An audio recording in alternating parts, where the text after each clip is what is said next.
Hey guys, thanks for being with us. So Jack, serial entrepreneur, founded and exited 2 tech companies, currently chairman of Samba Energy, which provides software and services for clean energy and commercial building efficiency. You're one of the brains behind Cash for Clunkers, which encourage people to sell their wildly fuel inefficient cars and also stimulate the economy by purchasing new American-made vehicles. And on the advisory council for the National Renewable Energy Lab, Google X Labs, and the board of X Prize, as well as co-founder of the Auto X Prize. Lot of X's. A lot of X's, hopefully not wives. Daryl, founder of ET3, Space Travel on Earth, which you stumbled upon by, I guess, having some fun with math, which I don't know I've ever done. But you dropped the air density in this equation you're working on to 0 and realized that is what made space travel possible, and thought, what if we made tunnels and removed the air? Which is kind of mind-blowing in and of itself. And since then, you've been optimizing the design, won several patents, and have created an open consortium model, which we're going to talk about in a little bit. But first, would you provide everybody with a little bit more context about what ET3 is? Yeah. It's really a pleasure to be here and meet so many amazing people. Right now, all of us on Spaceship Earth are traveling in orbit around the sun, traveling 67,000 miles every hour. The sun is orbiting the Milky Way, traveling 200,000 miles an hour. So part of the time the Earth's velocity adds to that, part of the time it subtracts from it. So we're going somewhere in between 133,000 miles an hour and 267,000 miles an hour right now in orbit around the Milky Way. The average human travels over 200 billion miles through space during a typical lifetime without burning a drop of gasoline. So what we're doing is we are bringing space travel conditions down to Earth. Evacuated tube transport technologies are the 3 T's. What ET3 is it's literally car-sized vehicles that are magnetically levitated, and they operate in a network of tubes just like a car on a freeway. It can carry cargo, a pallet at a time. Our global vision is being able to eventually, if everything's built to the same standard, the same diameter tubes, it can be networked together on a global basis that would allow us to travel from New York to Beijing, China in 2 hours for about $100 round trip. Or cargo from any manufacturer in India or China routed to any strip mall in the United States in 4 hours or less, a pallet at a time, minimum shipping quantity, instead of a shipping container at a time, minimum shipping quantity. And we're already there with the technology. All the individual technologies are off the shelf and in most cases in volume serial production. This is a prototype car-sized magnetically levitated vehicle. It will levitate for 7 hours using $3.50 worth of liquid nitrogen, 50 cents an hour levitation cost. A pair of 5-foot diameter tubes built along a freeway, right down the median for instance, could carry the equivalent of 40 lanes of freeway traffic, 20 lanes in each direction. And the reason we can achieve those efficiencies at much lower cost is because the infrastructure is much lighter weight. You will notice here on the left is high-speed rail that takes a horrific amount of materials to hold up those 100-ton locomotives. ET3 can be built for a 35th of the amount of material. How many have heard of Hyperloop recently? Elon Musk has propelled an awareness of the ridiculousness of making a giant leap backwards to train technology that's over 150 years old, saying that we can't waste all this money building the most expensive and slowest high-speed rail system in the world, in California. So he had an idea for Hyperloop, which is a big step in the direction that we have been going for the last 10 years with ET3. He's proposing bus-sized vehicles to carry people in partial vacuums, and we're proposing car-sized vehicles because cars have won the transportation market worldwide. And if you make the tubes much smaller, it reduces the cost. It costs about 8 times more money to build a tube if you double the diameter. So those are part of the things of ET3, and that's our global vision. We're working on bringing the space travel conditions down to Earth so that everybody can enjoy them on a daily basis instead of just a few lucky astronauts.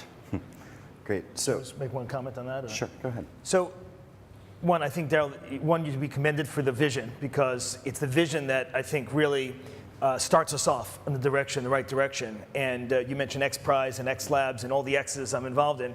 And that's, part of why we started all those platforms is to arrive at the kind of things that you're doing, which is, one, to have people think beyond the current paradigm and say, what could be possible? And once you have that, then lots of people can start working on that.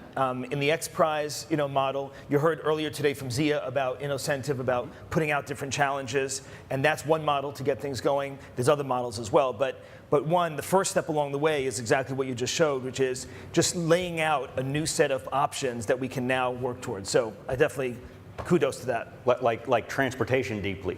Yes, exactly. So on the X Prize, the X Prize provides capital once a certain level of scientific achievement has been reached to kind of help with implementation and commercialization. But aside from that and those challenges, which are non-trivial, especially with something like this, what do you see, Jack, kind of understanding what it is to challenge the status quo, as being the biggest challenge for Daryl and ET3 in actual implementation of this? Well, Gandhi said that right before you're accepted and applauded and become the leader, you're seen as crazy. And so, Daryl, maybe you're in the pre-crazy mode or in the crazy mode right now before you're accepted by everybody. But here in this room, you're definitely accepted, because this is a room that wants to see these kinds of innovations happen. Seriously, I do think that's part of the issue. And again, shout out to Lara for what she did right now with Syria Deeply. My own family, I should mention, is from Syria, from Aleppo.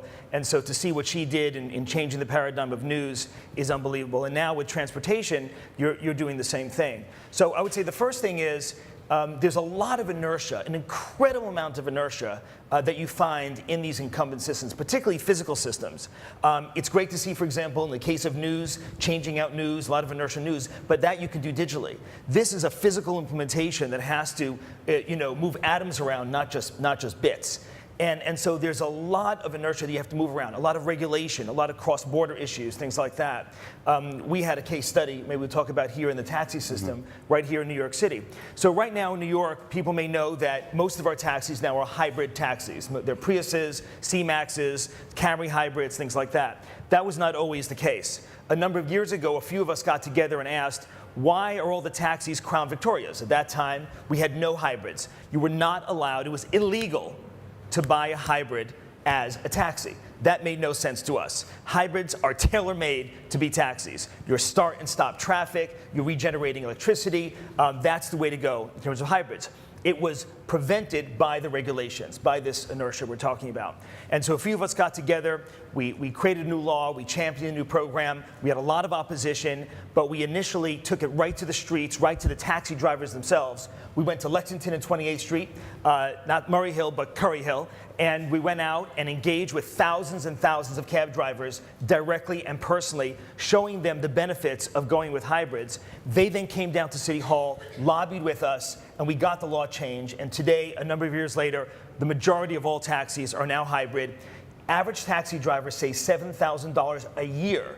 This is somebody who only makes $35,000 to $40,000 a year. So that's an enormous increase in their income, their take-home income, because of the move to that. We get cleaner air for ourselves and our kids, and all taxi rates have been lower because of the switch to fuel-efficient cars. So that's just a very small case study of what, Daryl, you're now attempting to achieve on a much larger scale, but it has some of the same elements. There's a lot of inertia, a lot of regulatory boundaries, but this is the kind of thing that we want to make happen. So the question is, how do we move the future forward?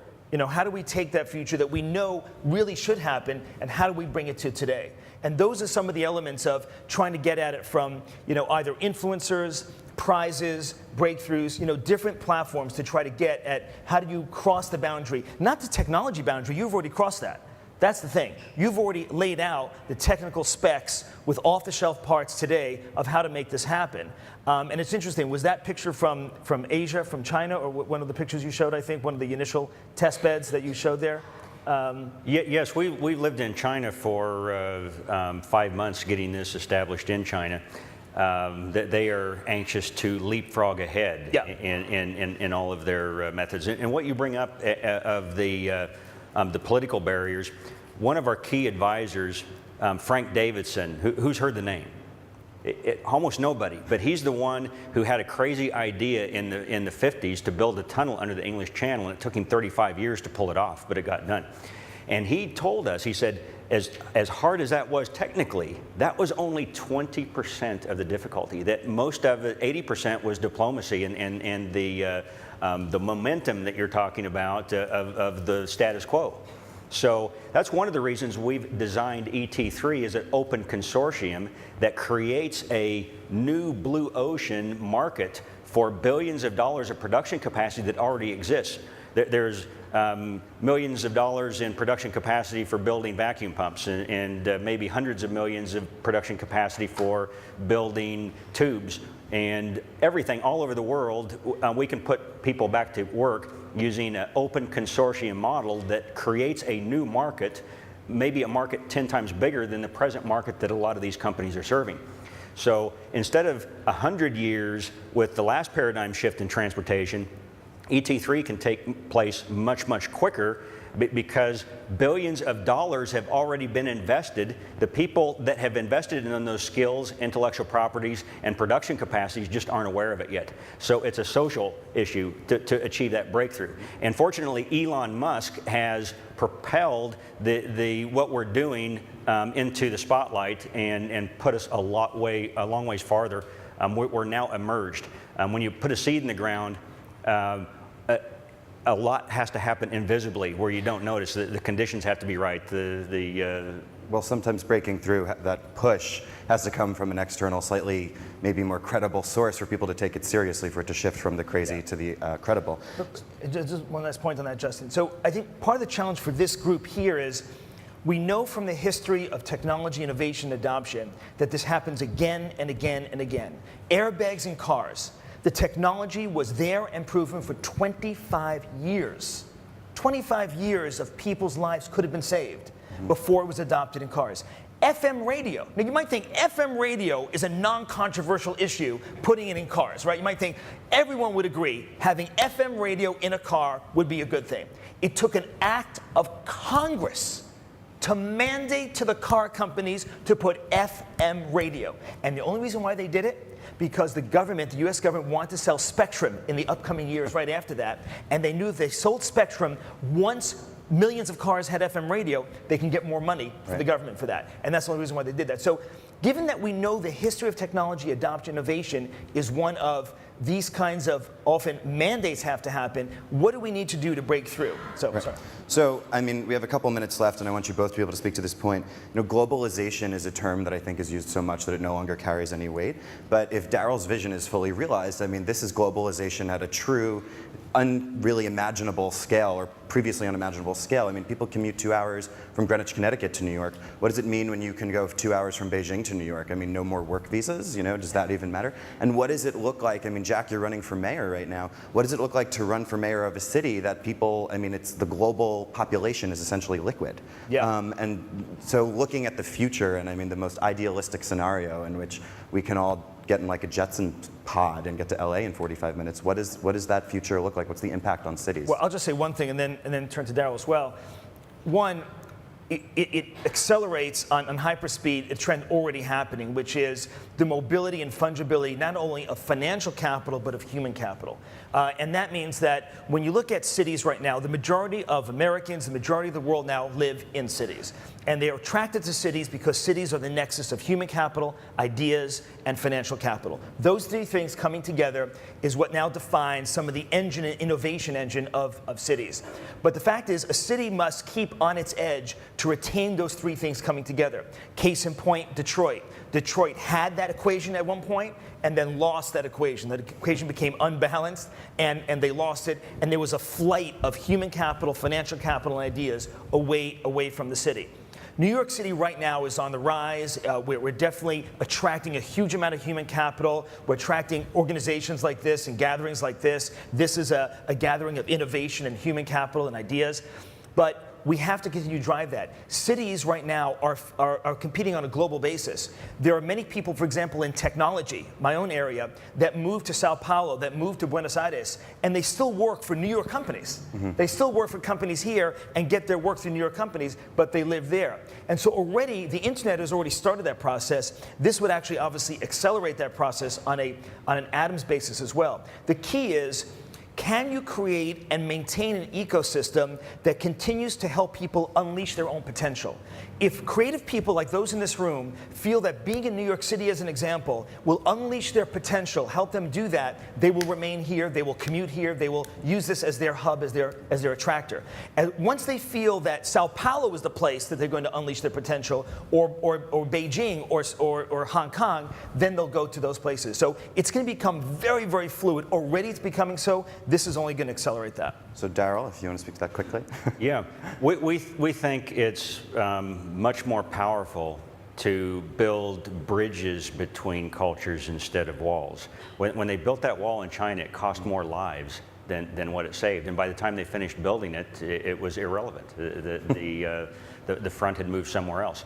By bridging cultures and bridging time, it's a whole new set of problems to deal with, but it's a whole new set of opportunities that we can all realize that we live on one world that's hurling through space at 267,000 miles an hour. Well, I think everybody here really hopes to see your vision be a reality, and thank you guys so much both for being with us. Thank you. Thanks, Daryl. That was great. I'll take the cheers from you. Thank you so much.